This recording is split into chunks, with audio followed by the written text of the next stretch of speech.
Good morning class 9। आज हम लोग सुखदेव प्रसाद द्वारा रचित पर्यावरण संरक्षण नामक पाठ को पढ़ेंगे, जो कि हमारी साहित्य संचयन पाठ्य पुस्तक से ली गई है।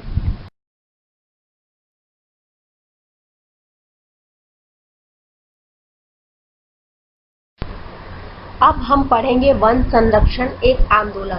तो वनों की रक्षा के लिए भी आंदोलन चलाया गया, जिसमें जो चिपको आंदोलन है वह बहुत ही प्रसिद्ध आंदोलन हुआ।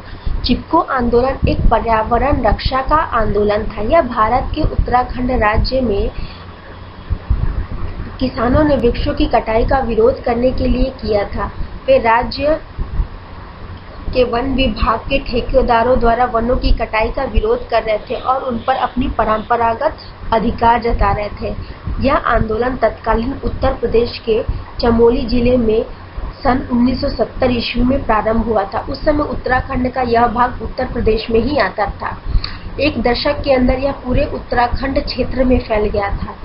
चिपको आंदोलन की एक मुख्य बात थी कि इसमें स्त्रियों ने बहुत भारी संख्या में भाग लिया था। इस आंदोलन की शुरुआत 1970 में भारत के प्रसिद्ध पर्यावरणविद सुंदरलाल बहुगुणा, कॉमरेड गोविंद सिंह रावत, चंडी प्रसाद भट्ट तथा श्रीमती गौरा देवी के नेतृत्व में हुआ था, जिसमें सुंदरलाल बहुगुणा जो है वह बहुत ही आगे बढ़कर इस आंदोलन के लिए आए थे।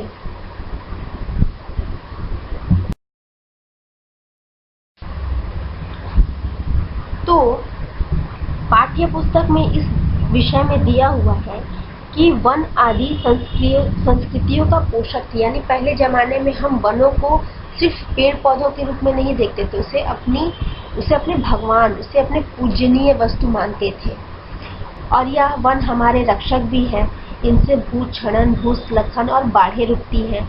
यह शोर प्रदूषण को भी कम करते हैं तथा फैक्ट्रियों और प्रयोगशालाओं के पास तो वृक्ष रोपे ही जाने चाहिए ताकि यह शोर तथा प्रदूषण को कुछ मात्रा में कम कर सके। लेकिन ऐसा आजकल हो नहीं रहा है। जितना हो सके हम पेड़ों को काटे जा रहे हैं। इस प्रकार वनों को रोकना यानी पेड़ लगाना, इसे भी सामाजिकता का एक अंग मानना चाहिए तथा इसे राष्ट्रीय विकास कार्यक्रम के अंतर्गत अपनाना चाहिए, क्योंकि पेड़ ना होंगे तो हमारा अस्तित्व खतरे में पड़ जाएगा। उत्तर भारत में हिमालय के, क्योंकि सबको पता है कि हिमालय के पहाड़ों पे बहुत सारे ऐसे पेड़ हैं, उनके वनों में औषधि से लेके हमारे जीवन को बचाने वाले बहुत सारी ऐसी चीजें मिल जाएगी जिसे हम औषधि के रूप में या अन्य तरीकों से इसका उपयोग कर सकते हैं। तो हिमालय के वनों का विनाश जो है वो बहुत दुखद है और इसके खिलाफ पहाड़ की महिलाओं ने जो जिहाद छेड़ा, उसे तो मैंने पहले ही बता दिया है कि इसे हम चिपको आंदोलन के नाम से जानते हैं। न्यूजीलैंड के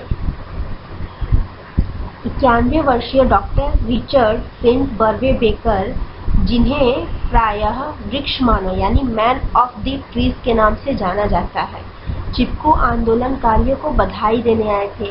आजीवन वृक्षों की सेवा में लगे कर्मयोगी बाबा बेकर वृक्ष मानव तथा हरित धरती के बच्चे जैसी संस्थाओं के संस्थापक हैं और पर्यावरण की सुरक्षा के लिए विश्व नीति यानी पूरे विश्व को पर्यावरण की सुरक्षा के लिए एक नीति, एक नियम, एक कानून बनाना पड़ेगा, क्योंकि अलग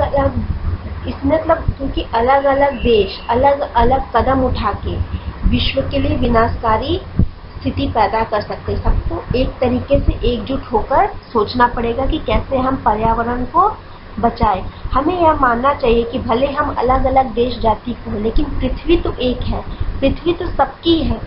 वह हमें केवल अपने लिए नहीं, सबके बारे में, पूरी पृथ्वी की मानव जाति के बारे में सोचकर कुछ न कुछ कदम उठाना पड़ेगा।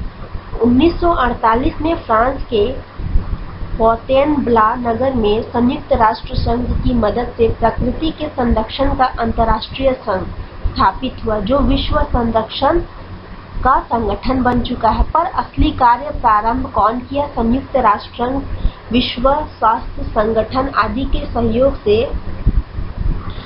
1968 में पेरिस में आयोजित जीवमंडल कॉन्फ्रेंस के सहयोग से ही असली कार्य प्रारंभ हुआ। इस कॉन्फ्रेंस में मुख्य रूप से वैज्ञानिक विशेषज्ञों ने भाग लिया था। इस कॉन्फ्रेंस के बाद विश्व पर्यावरण के बारे में जितनी चेतना मुखर हुई थी, यानी जितनी चेतना लोगों में जगी, उसे 1972 में स्टॉकहोम में आयोजित संयुक्त राष्ट्र संघ की मानव पर्यावरण कॉन्फ्रेंस से और बल मिला।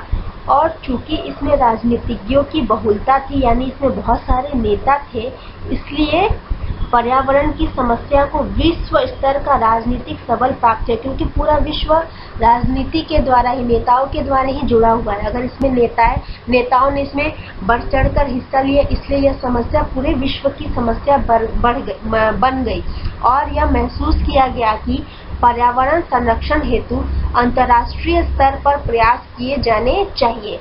स्टॉकहोम में 110 से अधिक राष्ट्रों के प्रतिनिधि मौजूद थे।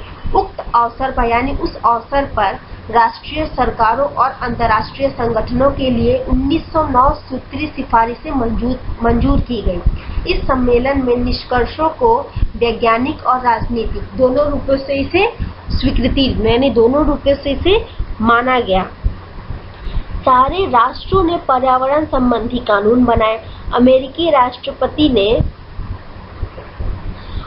1969 के राष्ट्रीय पर्यावरण नीति विधेयक पर 1 जनवरी 1970 को हस्ताक्षर कर इस दिशा में पहल की। 1970 में हॉलैंड की सरकार ने पर्यावरण की सुरक्षा पर एक श्वेत पत्र में सरकारी पुनर्गठन का आधार पेश किया, जिसमें पर्यावरण का एक विभाग, यानी पर्यावरण से संबंधित एक विभाग की स्थापना की जा सके। 1971 में फ्रांस सरकार ने प्रकृति और पर्यावरण की सुरक्षा का एक नया मंत्रालय ही खोल दिया। इसी प्रकार स्वीडन, कनाडा, जापान तथा अन्य बहुत से राष्ट्रों में पर्यावरण संबंधी नई एजेंसियां स्थापित की गई, जो कि पर्यावरण संबंधी समस्याओं को देखें तथा उन्हें दूर करने के लिए अपने सुझाव सरकार को प्रस्तुत करें।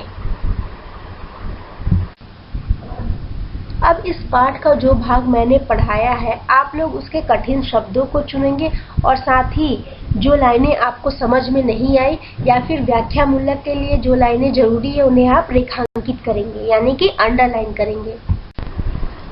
थैंक यू बच्चों। अब आप लोग मुझे अपना होमवर्क नीचे दिए गए ईमेल एड्रेस पे सेंड करेंगे और साथ ही आप हमारे पीपीटी और वीडियो से संबंधित कोई भी सुझाव देना चाहते हैं तो नीचे जो ईमेल एड्रेस दिया गया है feedback.stmichaelsacademy@gmail.com, इस पे आप लोग अपने सुझाव हमें मेल कर सकते हैं।